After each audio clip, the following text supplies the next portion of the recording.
There's a vast array of different types of woods and forests in the world, and we are going to explore a whole range of different products and methods to give you inspiration for your miniatures, dioramas and terrain. Let's go! We are going to prepare the bases with some sort of ground cover. Our main mediums for this will be sand and this dark earth texture paint.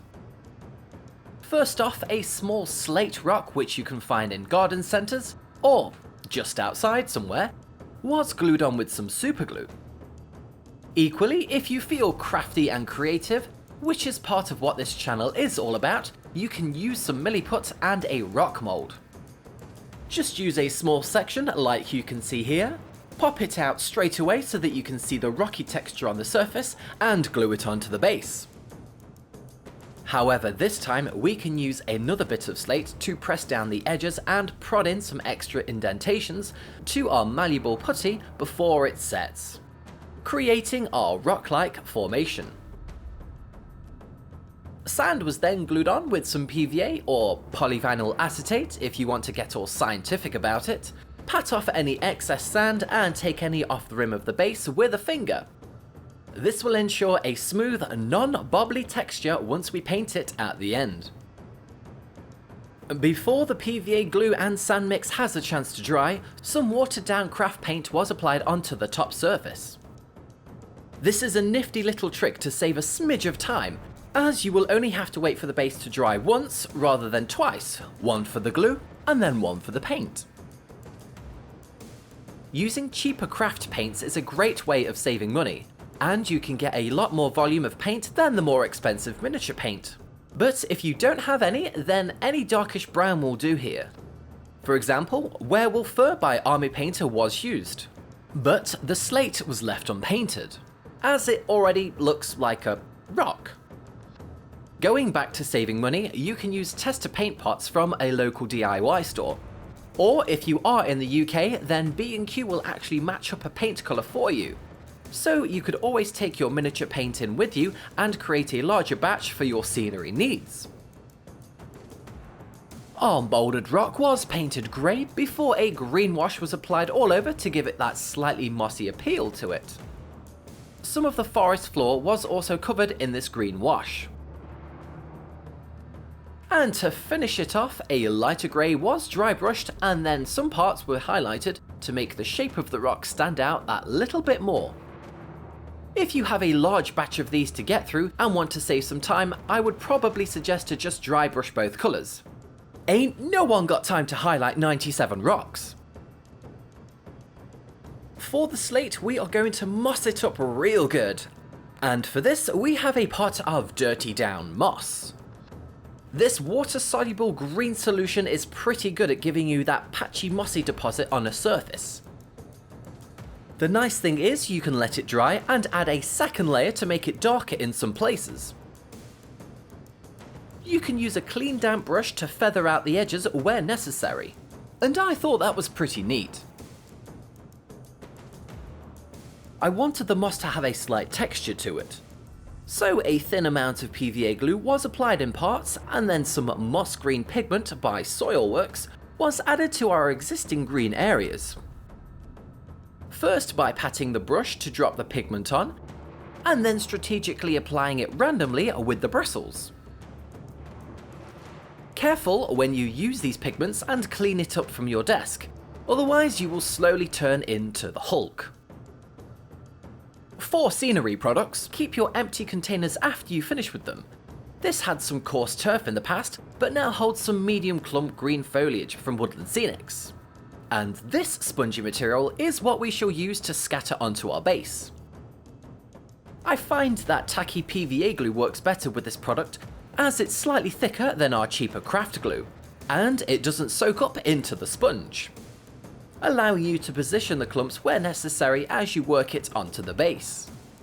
Now for my standout product of the video, and one that I was most impressed with, these laser cut plants by Gamers Grass. This is a brand that I've never come across before. The colours and details on them are superb, and the sizing of them would fit any miniature gaming scale or diorama. And you can use either side of the sheet as the artwork is on both sides. the plants in this specific pack are called dumb cane. They pop out fairly easily, and the only thing of note is that there is a slight edge to them, as you can see here. But no worries, as this can be covered up with a little bit of paint later. I just bent the leaves in my hand, or you could use some tweezers if you find this a little bit too fiddly, and then just used a rod to poke it through the gap between my fingers to give the plant some height. A dot of superglue is all that is needed to fix the plant into place. And you can see how wonderful the colours are once it is on the base.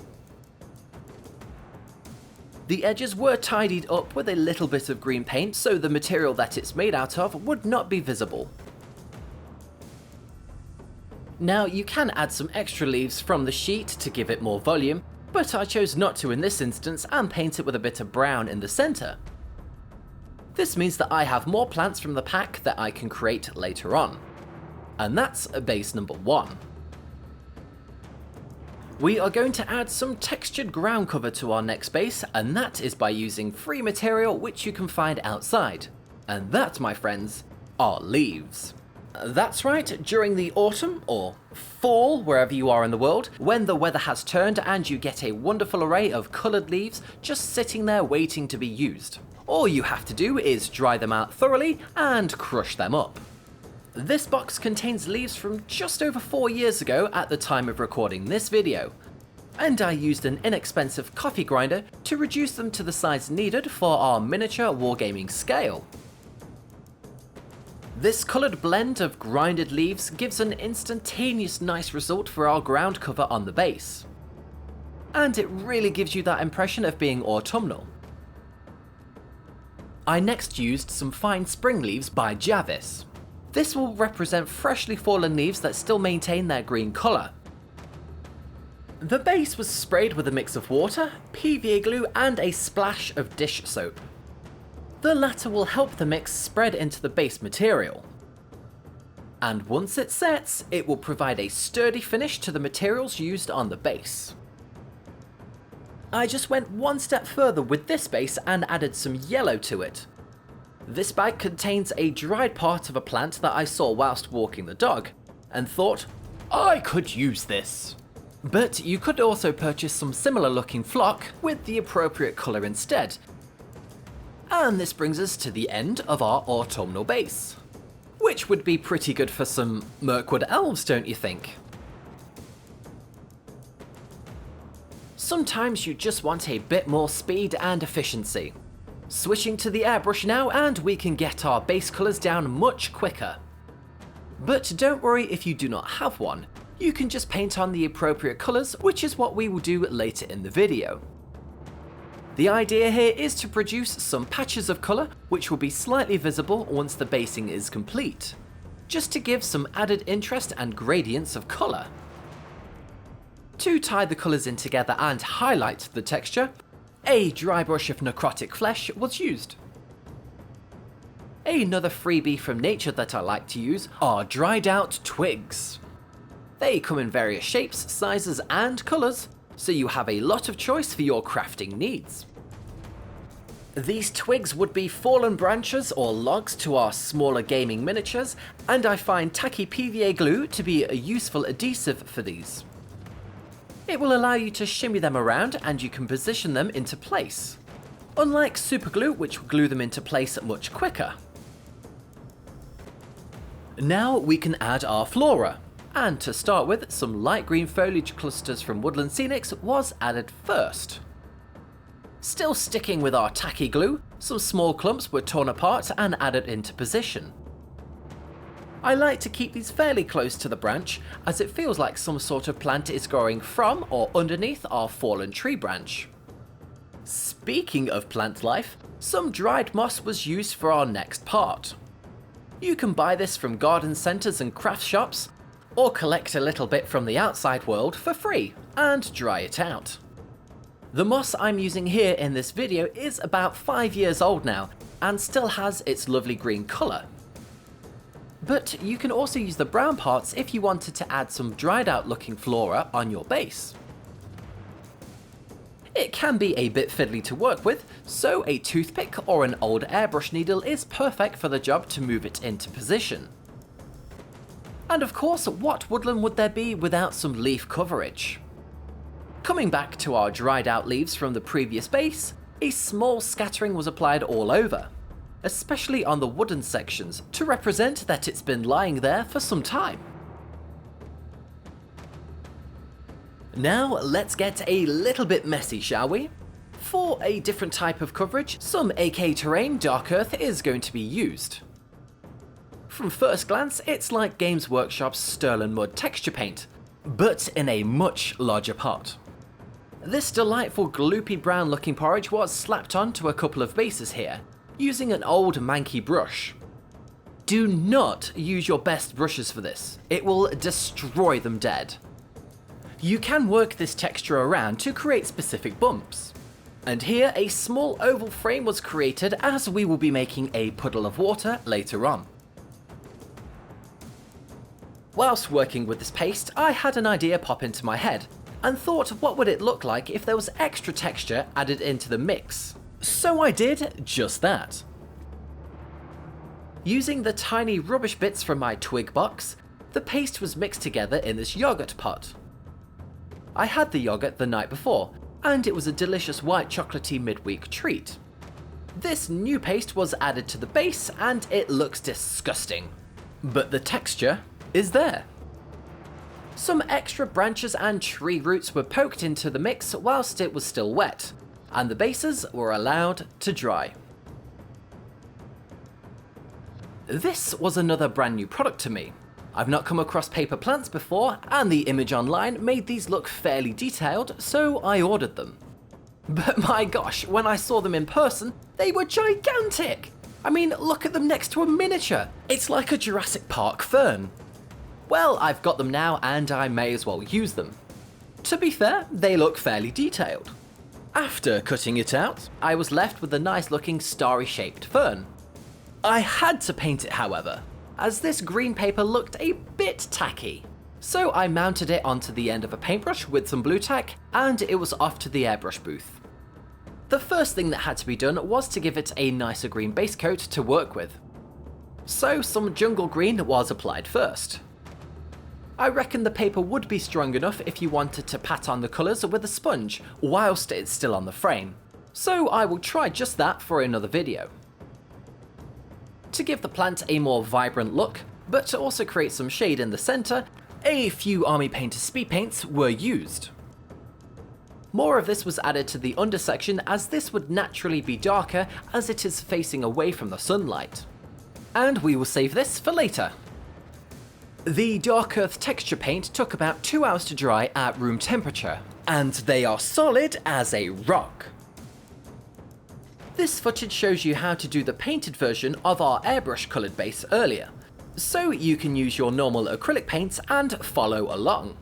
Speaking of following, I'd like to take this opportunity to say thank you to my delightful patrons for your support with this channel. You are all fantastic and I love chatting and getting to know you on the Swords and Brushes Discord server. We run monthly community challenges and this month, this Radagast Brown is up for grabs, which is quite fitting for our forest basing tutorial. So if you would like to become the next member of our fellowship, then check out the link in the description to see what it's all about. Our next base was prepared by giving it a dry brush of a light brown colour, and afterwards a darker brown was used for our puddle to be. We are going for a pine forest floor here, so to mimic this for our miniature bases we are going to grind up some little twigs and a smidge of moss for good luck. The final result should be fine bits of wood in various sizes. This was then scattered over the PVA glued base. And it ended up with a nice quick result for our ground cover. But then I decided to add some extra specks of vegetation that would be growing on the forest floor. This would also add some spots of colour to the base. And this pot of AK moss did just the trick. The darker colour shows up nicely, but it's not too overpowering on the base. Another new product I used for this video was this bottle of Puddles by AK. I used to, as a kid, create things similar to this by using PVA glue and paint. But this greeny brown liquid gives you a little bit more realism, and it took about an hour to dry for this small area. And what woodland scene would not be complete without some mushrooms? Mushrooms! These ones are by Green Stuff World and contain a whole variety of different sized fungi, some of which you may have spotted in the Treebeard video. These are a decent size and would be perfect for any fantasy setting. A few on here may be a bit too big for Middle-earth miniatures, but the small ones from the kit are perfect.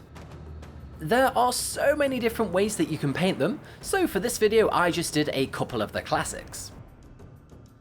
And being made out of resin, some superglue was used to attach them onto the base.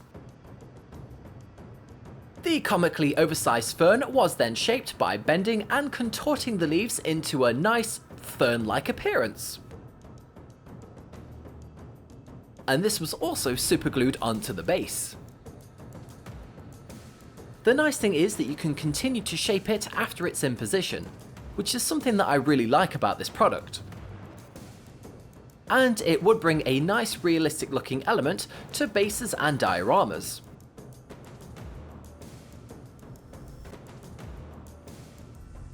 For the last base, I went for an old looking forest of ages past, and this was going to have a mossy element to it.